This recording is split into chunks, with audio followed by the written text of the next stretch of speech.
물기를 머금은 눈이 대지를 덮은 1월 중순 주PD가 창경궁을 찾았습니다. 오랜 세월 창경원으로 익숙했지만 창경궁은 경복궁, 창덕궁에 이어 세 번째로 세워진 엄연한 조선의 궁궐입니다. 구대왕 성종이 15세기 후반 세 분의 대비에게 거주 공간을 마련해주기 위해 지었습니다.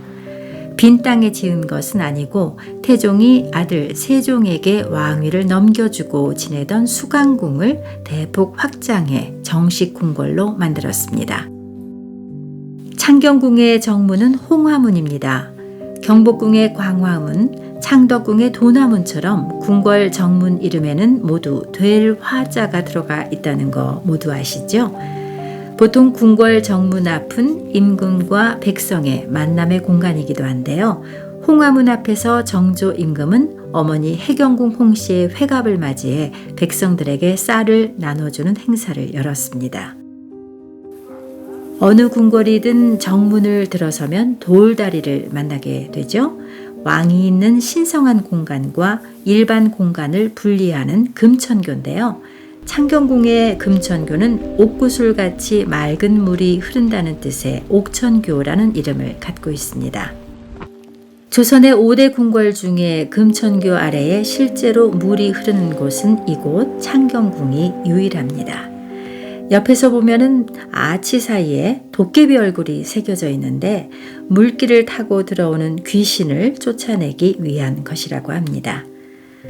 옥천교를 지나면은 곧바로 정전으로 들어가는 문, 명정문에 이르게 됩니다. 다른 궁궐에서는 정문부터 문 3개를 통과해야 정전에 들어가는데 창경궁은 문 2개만 넘으면 됩니다. 정문에서 정전까지 이르는 공간이 그만큼 협소하다는 얘기입니다. 명정문을 지나 궁궐의 얼굴이자 중심인 정전구역에 들어섰습니다. 넓은 마당에 박석이 깔려 있고 양편으로 품계석이 줄지어 서 있습니다.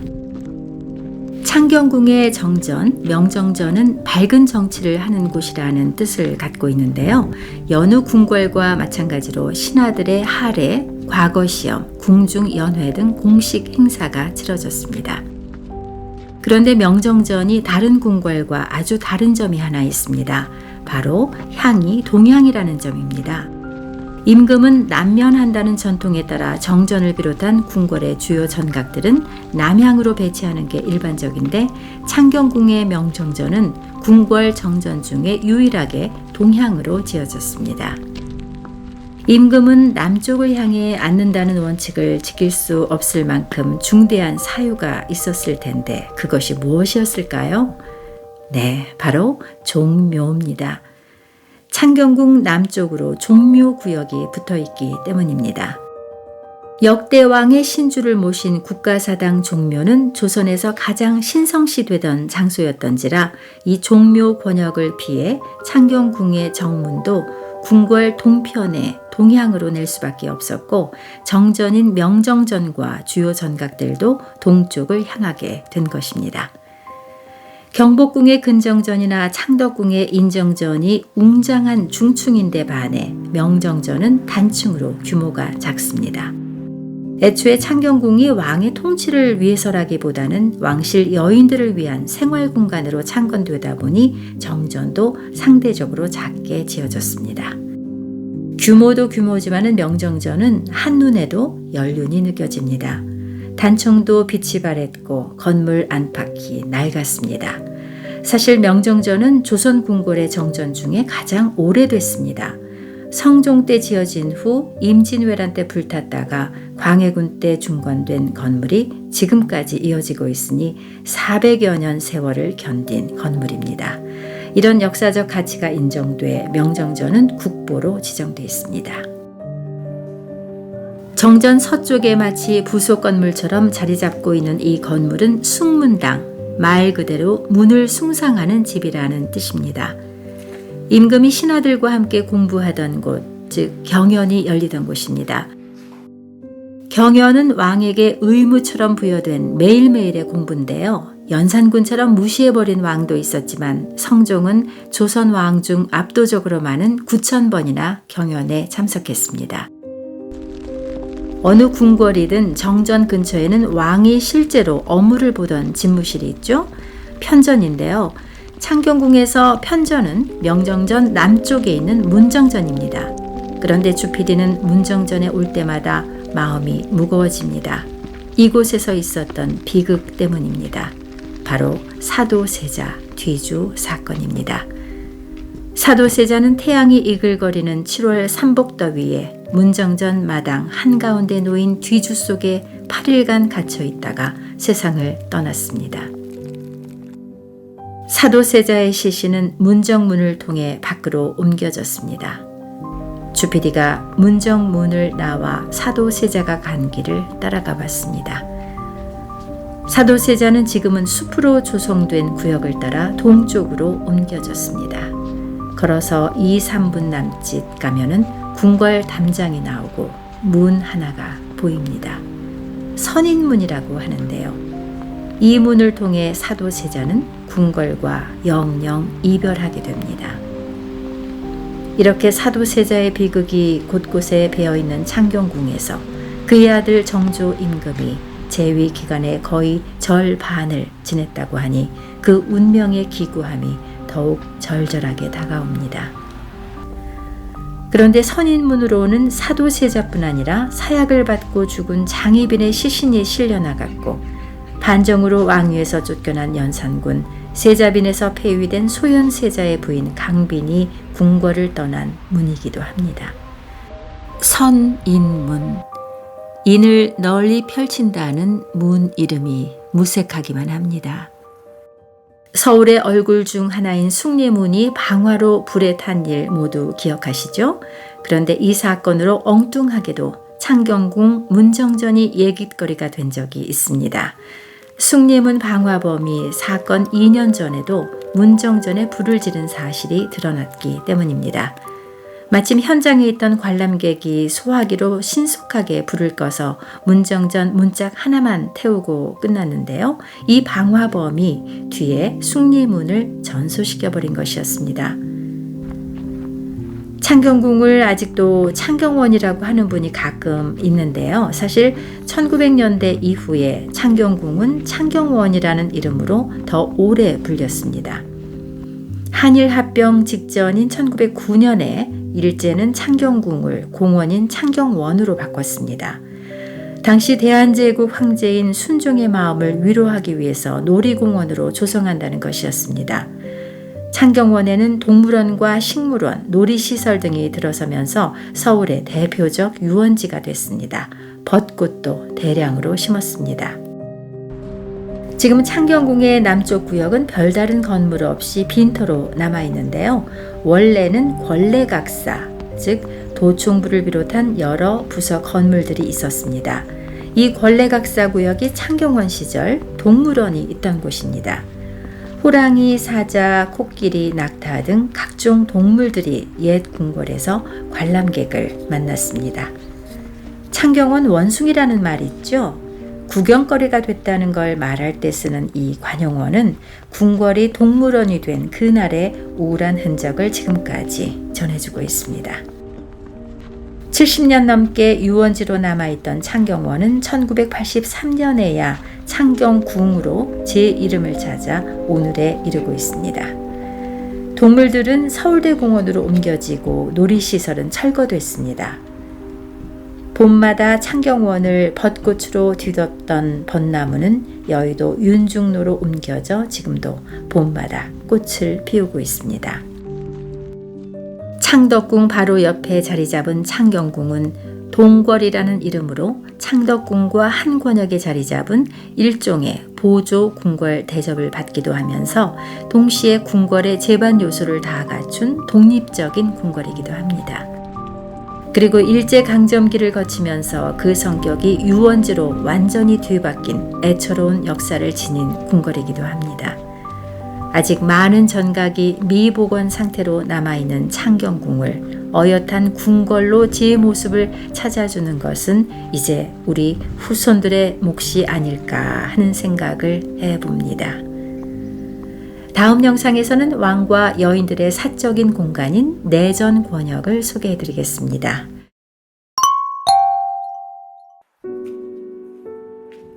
한방 눈이 포근하게 내려 더욱 운치가 있는 창경궁. 주피디는 벽이 없는 복도, 즉 철랑을 걸어 내전 권역으로 향합니다. 철랑은 명정전 뒤편에서 내전의 시작점인 빈양문까지 이어지는데 궁궐 정전과 내전을 이렇게 연결한 것은 창경궁에서만 볼 수 있습니다. 사실 내전이라고 하지만은 온전히 사적 공간만은 아닙니다. 왕비의 침소처럼 완전히 사적인 장소도 있지만 국왕의 영역은 자연스럽게 공적 활동과 겹치기도 합니다. 빈양문을 통과해 처음 만나는 전각, 함인정이 그런 곳입니다. 사방이 뚫려 있어 왕과 왕실 가족들의 휴식 공간이면서 영조 임금이 과거 급제자에게 어사주를 내려주며 화기애애한 축하 행사를 열기도 했습니다. 원래 함인정 자리에는 정자가 아니라 인양전이라는 건물이 있었는데 임진왜란 때 불탄 후 지금의 모습으로 지어졌습니다. 영화 왕의 남자에서 공길이 왕 앞에서 광대놀이를 하는 장면이 나오죠. 인양전 앞마당에서 왕실 가족이 유희를 즐겼다는 기록 등으로 봐서 실제 광대놀이 장소는 지금의 함인정 부근인 것으로 추정됩니다. 함인정에서 마당을 가로질러 북쪽으로 조금만 가면은 환경전이라는 건물을 만나게 됩니다. 기쁘고 경사스럽다는 뜻을 지니고 있지만 조선 왕실에서 일어난 슬프고 우울한 한 사건의 현장이기도 합니다. 조선 제16대 왕 인조의 맏아들 소현세자에 관한 이야기입니다. 소현세자는 조선이 병자호란에서 항복한 후 청나라 심양의 볼모로 끌려가게 됩니다.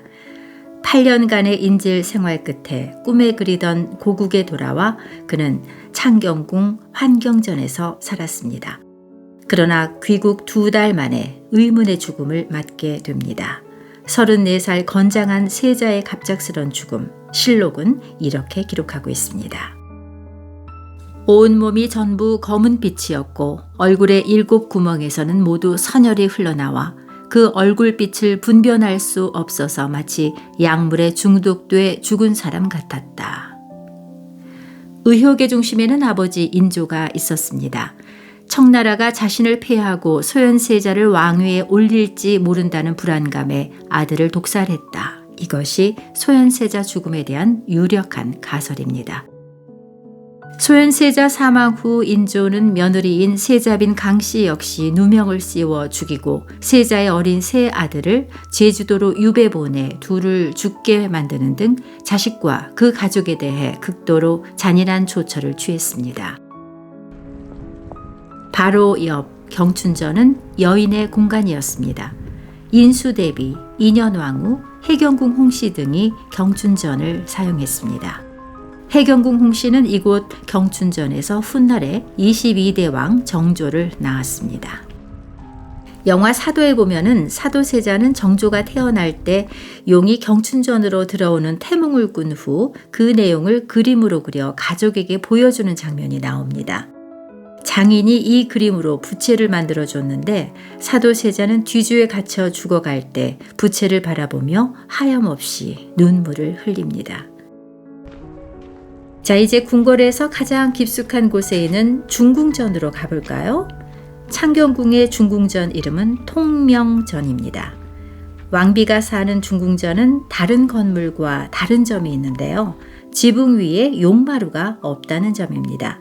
이런 지붕을 무량각 지붕이라고 하는데요. 창경궁 통명전뿐만 아니라 경복궁의 교태전, 창덕궁의 대조전, 경희궁의 회상전 등 왕비의 처소는 이렇게 지붕 밑부분이 밋밋합니다. 왜 중궁전 지붕을 이렇게 지었을까요?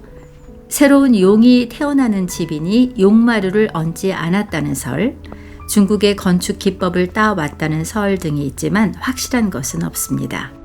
그러니 혹시 궁궐에 가서 무량각 지붕을 보면은 이 건물은 왕비의 처소구나 라고 그냥 생각하시면 되겠습니다. 통명전에서는 영조 임금과 정순왕후 간 혼례식의 마지막 절차가 거행됐습니다. 왕의 혼례식은 6단계로 이루어지는데 마지막 단계인 친영, 즉 영조가 정순왕후를 통명전으로 데려오는 의식이 치러졌습니다. 첫 번째 왕비가 세상을 떠난 후 새 왕비를 맞아들인 것이었는데 당시 신랑 영조는 66살, 신부 정순왕후는 15살이었으니 이걸 파격이라고 해야 할지 주책이라고 해야 할지 모르겠네요. 아무튼 정순왕후는 이후 경주 김씨 세력의 중심이 돼 왕실 내부의 역학관계에서 적지 않은 영향력을 행사했습니다. 정조 사후에는 정약용 같은 선왕의 측근들을 숙청하고 천주교를 탄압하면서 정조 지우기에 열을 올렸습니다. 통명전 옆의 양화당은 인조 임금과 관련이 깊습니다. 병자호란 때 남한산성에 들어가 있던 인조는 46일 만에 성 밖으로 나와 굴욕적인 항복의식을 치르고 궁궐로 돌아올 수 있었습니다. 이때 인조가 거처로 삼은 건물이 양화당이었습니다. 병자호란을 거치며 궁궐에서 그나마 온전한 건물이 양화당이었습니다. 양화당 동편에 있는 집복헌입니다. 복을 모으는 집이라는 뜻인데요. 문을 들어서니 마당을 둘러싸고 아담한 방들이 배치되어 있습니다. 위험 있는 궁궐의 다른 건물들에 비해 포근한 느낌이 들죠. 이곳은 후궁의 처소였습니다. 집복헌에서는 영조의 후궁 영빈이 씨가 사도세자를, 정조의 후궁 수빈 박씨가 순조를 낳았습니다. 집복헌과 한 집으로 붙어있는 건물은 영춘헌입니다. 정조 임금이 독서실 겸 집무실로 사용했습니다. 바로 옆에 후궁 수빈 박씨가 지내고 있었으니 만나기가 수월했을 듯합니다. 정조는 이곳에서 49살에 세상을 떠났습니다. 11살 어린 나이 때 아버지가 뒤주에 갇혀 죽는 광경을 목격한 후 불안하고 위험한 세손 시절을 거쳐 애민군주로 조선의 마지막 불꽃을 피우려다 숨을 거뒀습니다. 정조 이후 조선은 본격적으로 내리막길을 걷게 됩니다. 영춘헌을 지나 얕은 언덕을 올라가면은 나무만 심어진 빈 땅이 있습니다. 정조가 어머니 해경궁 홍씨의 거처로 지어준 자경전이 있던 곳입니다. 높은 위치에 자리 잡고 있어서 창경궁이 잘 내려다 보이는 요즘 말로 하면은 뷰 맛집 건물이었습니다. 게다가 창경궁 밖 동편에 있던 사도세자의 사당인 경모궁을 볼 수 있는 곳이어서 어머니에 대한 정조의 배려가 배어 있었습니다. 고종 때 경복궁 복원에 쓰기 위해 헐려 빈 땅이 되었고 일제 때 이 자리에 박물관이 세워졌다가 1992년에 철거됐습니다. 이제 후원 권역으로 이동해 볼까요? 창경궁 후원의 대표는 멋들어진 연못 춘당지입니다. 흰 눈이 내려앉은 연못이 색다른 정취를 느끼게 해주는데요. 사실 이곳에는 국왕이 직접 농사 짓는 의식을 행하던 논이 있었습니다. 농경국가 조선에서 농사의 중요성을 임금도 직접 체험한다는 의미가 있었습니다. 창경궁이 창경원으로 바뀌던 1909년에 왕의 논이 연못으로 바뀌고 오랜 세월 뱃놀이 장소로 이용됐습니다. 그러다 1980년대 창경궁 복원 과정에서 유원지 시설을 정리하고 연못 안에 작은 섬을 만들어 우리 전통 양식으로 연못을 다시 조성했습니다. 창경궁에 원래 있던 춘당지는 큰 연못 위쪽에 작은 연못입니다.